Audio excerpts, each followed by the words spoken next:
Hello students, in this video I am going to talk about momentum.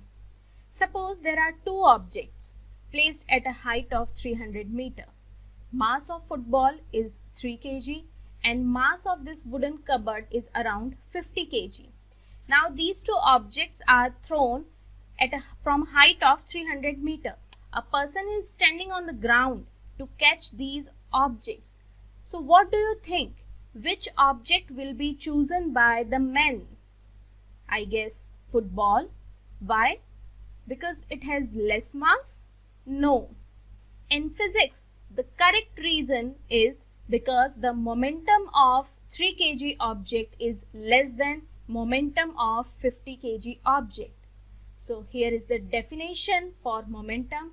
It is defined as cross product of mass and velocity. Momentum is represented by small p. The formula is m into v.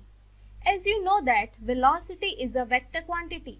So definitely momentum is also a vector quantity. The direction of momentum is the same as the direction of velocity. Now, what is the SI unit of momentum? We know the formula. SI unit of mass is kg and SI unit of velocity is meter per second. So put the values in the formula. So here is the SI unit of momentum, kilogram meter per second. I hope now you are clear with the concept of momentum. Thank you.